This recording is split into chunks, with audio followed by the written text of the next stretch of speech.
How's it going, everyone? I am ND Sean 45. I'm Irish Benjamin 57. And together, the two of us make up this little thing called the Two Irish Brothers Show. And first off, Ben, let me just say, welcome back, buddy. I missed you last week. Thanks. Don't get used to it. Ching. No, I really did, dude. And it just wasn't the same without you. But hey, I got to start off by saying 3 to year one. To year one. Oh, see, this is where it gets fun. But listen, everyone, to give you all a heads up on how we're going to work that out. We're not doing any punishment tonight, but we're going to save that for a separate time when Ben has some free time during the day, because we know that you work nights, and so we got to do our best to work with a schedule that lines up. So, but just don't worry, you're not going to get arrested or anything like that. It's a well within reasoned punishment. Are you scared though? No. You should be. No, I'm just kidding. It's not a big deal. It's going to be awkward, but not fearful. So anyway, with that said, so we just completed week 6 of USFL action. And Ben, there was definitely a lot of action in the USFL this week, wasn't there?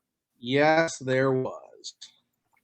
So let's start off by talking about your Stallions. Now, they came away with a 33-17 victory over the Michigan Panthers, but I don't know how much of that game you saw. I watched a good chunk of it, and it was a pretty competitive game for the most part of it until the end. Yep. All the games this weekend were just phenomenal. Absolute battles, neck and neck to the very end. Some of the scores don't show what really was going on, as is, this score, a 33-17 victory for the Stallions. And then same with, who am I thinking of? The New Orleans and Pittsburgh game. That game was a lot closer than that score showed. So yeah, no, it was a pretty impressive slate of football this past weekend. Well, and also when you got to remember too that unlike the NFL and whatnot, 9 points in this league is a 1-possession game. Right. So we all have to remember that. Usually what we would think is, a team that has no chance. No, 9 points, you have a chance to tie the game. Right. But let's start off by talking about this one was unreal. The Tampa Bay Bandits and the Philadelphia Stars. I mean, this game was just back and forth, and it didn't really. It was it was Philadelphia getting that final score to seal the victory, and Yep. they're well on their way to. Well, not.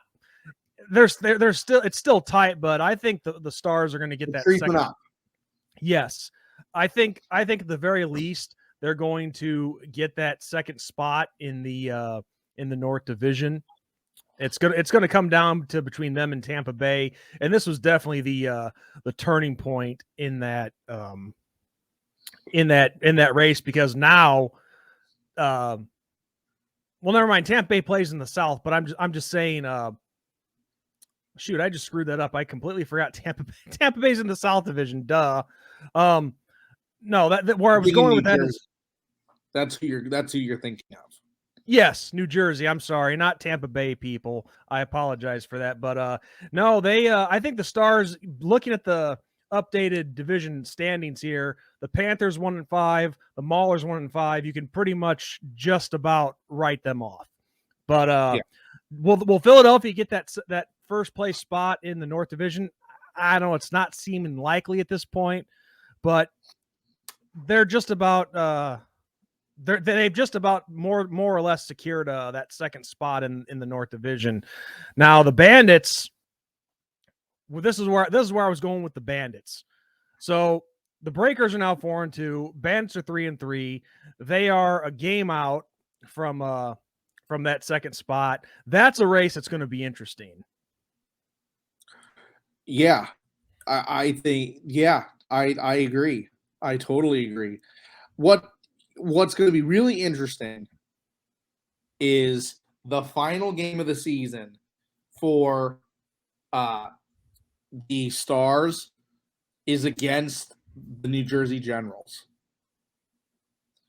Yeah. So if the Stars continue on their pace and New Jersey slips up once or twice in the next few weeks, that final game of the season could decide the North. So that would be very interesting. That would be very, very interesting. Now, of course, Jersey got them in the opening game of the season. So New Jersey has the 1-0 series lead, if you will. So that would be interesting. Very interesting. And now, of course, I mean, most people would say, "Oh, well, in that scenario, it wouldn't matter who wins that game because you're just going to end up playing one another again up in Canton in the semifinals." Well, it actually makes more of a difference than you think it does because that team that wins that game in that scenario at the end of the season, they're going to be coming into the semifinals with the most momentum. Right. And you're still playing on a neutral field, but hey, momentum is everything in this game. Right. Oh yeah. And that's going to be big when you're making a run for the USFL championship. And speaking of the championship game, don't you think that game should be called something like, have its own name, like and here I go with names again, like college bowl games, but don't you think it should be, that championship game should be called something special like the Super Bowl is to the NFL? Maybe. Yeah. I mean, I don't know. That's interesting.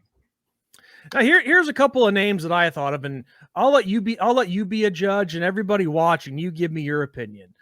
I thought for the USFL championship game, they could call it one of two things: the Stars and Stripes Bowl or the Patriot Bowl. And yes, that's kind of a ripoff from the TV show Coach. But just, I thought of the American Bowl, the all these different names associated with the United States, but American Bowl was already taken, the Army All-American Bowl. So I was trying my best to think of something different, but you guys give me your opinions on names. So anyway, going back to the playoff races here in the USFL. I mean, the Panthers and the Maulers, you can essentially rule them out in the North. Right. As much as this pains me to say, the Gamblers, you can rule them out in the South, especially after yet another collapse today against the aforementioned Generals. And just unbelievable. The Gamblers had that game won and they screwed it up again. But going to the South Division, your Stallions, man, they're cruising. They are cruising. And whether it's still undefeated, 6-0, whether all the games being played in Birmingham has that big of an effect on this league for this first year, I don't know. But Stallions are on a roll, man. Got to give credit where credit's due. Yeah. Yeah. I mean, we'll get to that game in just a minute, but yeah, no, it'll, we'll see. We'll see what happens with that. But yeah, going back to Tampa and Philadelphia real quick, that was a game of two different styles of play. On Tampa Bay's side, you had an all-out air attack, and then on Philadelphia's side, you had ground and pound. So pretty crazy. Pretty crazy to see the stat totals for each team, and the fact that the Philadelphia Stars came away with that victory. So, well, I will get to that in just a second. The fact that Philadelphia came out with the win because of something that happened in that game, but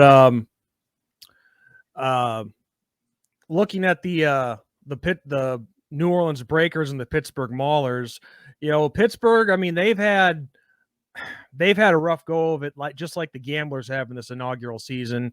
But I got to tell you, they have found ways to stay in games. So then they're still playing hard. So you got to give them credit. But the New Orleans Breakers, I mean, I thought they were going to be one of those teams that started to slip out of it fast, but they've made a nice little comeback as of late in this league to put themselves in good position to make the playoffs. Yeah, they have. I think the Breakers are a very dangerous team. I think if given the opportunity. Obviously one of their losses came from the Stallions, who were undefeated, and then another one of their losses came from, who am I trying to ping here? New Jersey, who's 4-1. So, I mean, not 4-1. I'm sorry. Yeah, no, 5-1 now. Yeah, after today, Yeah. yes. So I mean, two of your three losses that you have are to teams that are at the top of their division. So, and both losses are close. I mean, they're close losses. They're not like blowouts by any stretch. So, yeah, I think New Orleans is a lot more dangerous than maybe some people think. So it'll be interesting to see what happens with them down the stretch. Obviously, in this matchup, New Orleans versus Pittsburgh, Pittsburgh's out of it. I mean, the cards have not fallen the way they wanted, so they're out. Yeah, I mean there's some like monumental collapse by New Jersey and Philadelphia. So, yeah, I don't see them doing much of anything.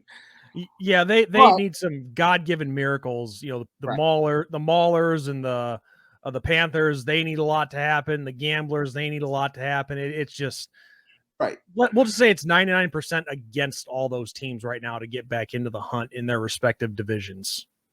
Right. So yeah, but you look at the Breakers. I mean, Kyle Sloter, their quarterback. I mean, he's come back and had some nice performances. I mean, he had a kind of he had a so-so performance today. No touchdowns, but he didn't throw any interceptions. Right. But then you had their running back Jones. He had a phenomenal day. Where was it at? Where was it at? Here, I just had it up. 22 carries, 102 yards, and 1 touchdown. That's a nice day running the ball. Yes, it is. Yes, it is. And the crazy part is he didn't make my players of the week. There were just some other guys that stood out a little bit bigger than he did, but we'll get to that in a second. So going back to the other games, I mean, I mentioned the Gamblers already, but it just, looking at this game, a 26-25 defeat at the hands of the New Jersey Generals. Mm-hmm. I mean, and that was Ian, that was like that was a last second touchdown too. That was not like, this game literally came down to the wire. Yeah, it was within the last 5 minutes. But the funny thing is, I never do this with my teams, but I picked against the Generals today in our little bet, and that actually helped me, believe it or not, because I have 3 wins. You had 1. Yep. But every game that the Gamblers have had this year, they've all been like this. This is a team that could easily be 5-1 right now instead of 1-5. It's all been collapses in that fourth quarter that have done them in. I mean, and you look at this game again today, there was a missed extra point. I think they also had a missed field goal as well, if I'm not mistaken. It just, little things like that. It's just, it's football 101. Those little things make up all the difference in the game, and it showed. They lost by 1 point today. Yep. There was even a no good 2-point conversion that they weren't able to get.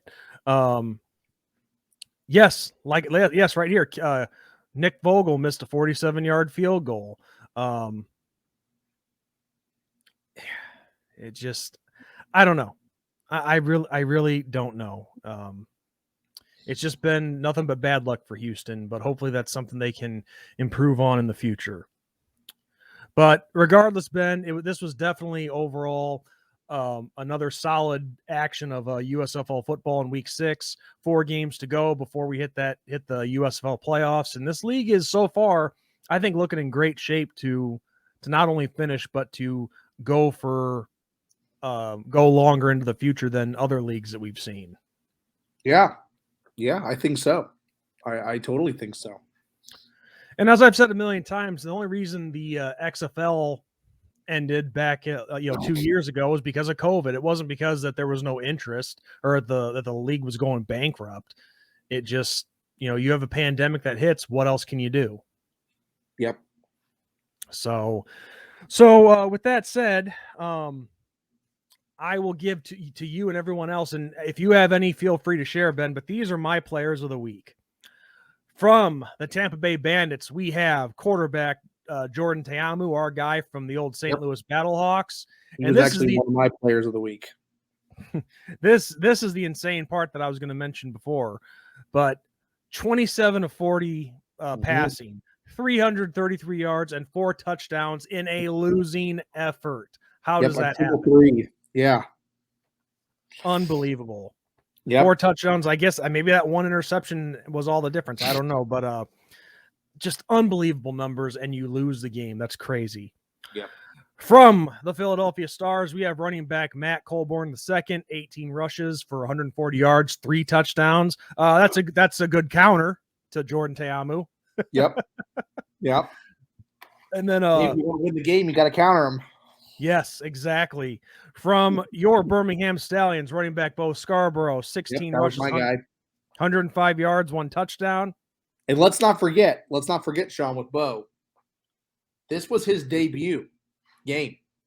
He has not been playing all season. This was his first game. They signed him last week. He came in, got the start, and he dominated. That's right. That's right. I think it's safe to say he made a good first impression. Yeah, I think so too. I don't know. Maybe I'm starting to wonder just a little bit now. Continuing on, I have two from the Houston Gamblers. Linebacker Donald Payne, 18 tackles, 2 sacks.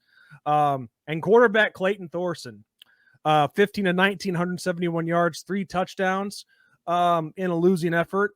But you got to give credit. They played their hearts out. And then lastly, from the New Jersey Generals, we have wide receiver Kavontae Turpin, 10 catches, 106 yards, and 2 touchdowns. Those are my players of the week. Now, if there's any that you'd like to add, go for it. I will add one, and he's kind of obscure. But the hold on, let me find his first name because I have his last name.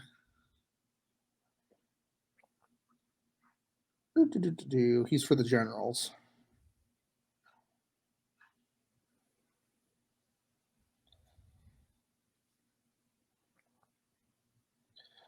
Their backup quarterback for the Generals went 4 for 4 and scored a touchdown on 52 yards. So he's like obscure player of the week because obviously, he didn't like shine like Ta'amu and, Scarborough. But when he was asked to do what he needed to do, he got it done.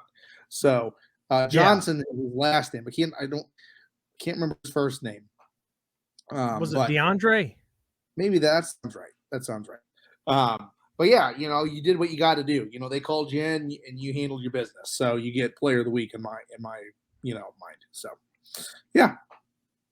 All right. Well, those are our players of the week. And now we look ahead to week 7. And you know what that means? Looking ahead to week 7. Got the coin right here. As you can see, tails. I got to pull the schedule. Oh, I got it up. Don't worry about it. Just so you know, it's not a same-sided quarter or anything like that. You've seen those, right? Okay, hard that. All right. So, Ben, since you lost, you get to call it again. Here we go. Tails. It is a heads. Dang it. All right. So that means I get to call the first game. So this week, the games for week 7, we have the New Jersey Generals and the Tampa Bay Bandits, the New Orleans Breakers and the Michigan Panthers, the Birmingham Stallions and the Pittsburgh Maulers, and the Houston Gamblers and the Philadelphia Stars. So for the first game, I will pick the Birmingham and Pittsburgh game, and I pick the Stallions. So which game do you want next? Or now it's your turn.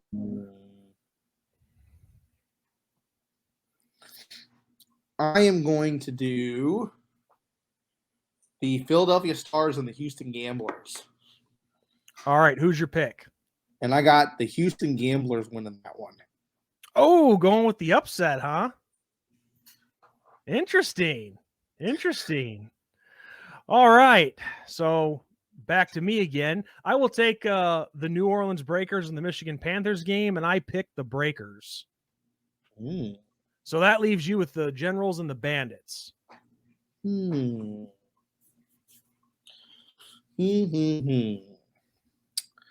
I think I will go with the Tampa Bay Bandits over the New Jersey Generals. Well, this is a matchup of the 5-1 Generals and the 3-3 Bandits. So it could go either way. So that's a good choice, man. That's a good choice. So there you have it, folks. Our picks are in for week 7. And as we all know, Ben still owes a punishment from this previous week. And we'll see what happens in week 7 to who gets the next punishment. All right, Ben. So with that said, I think we covered everything there is to cover for the USFL Week 6. Anything you'd like to add? I got nothing. Nothing on that. Yeah, I don't either. I think we've said all that we've needed to say. Just keep going. Looking forward to the rest of the season. Should be a lot of fun. So on that note, everyone, I am ND Sean 45. Irish Benjamin 57. And as always, God bless. Good night. Go Gamblers. Go Stallions. Giddy up.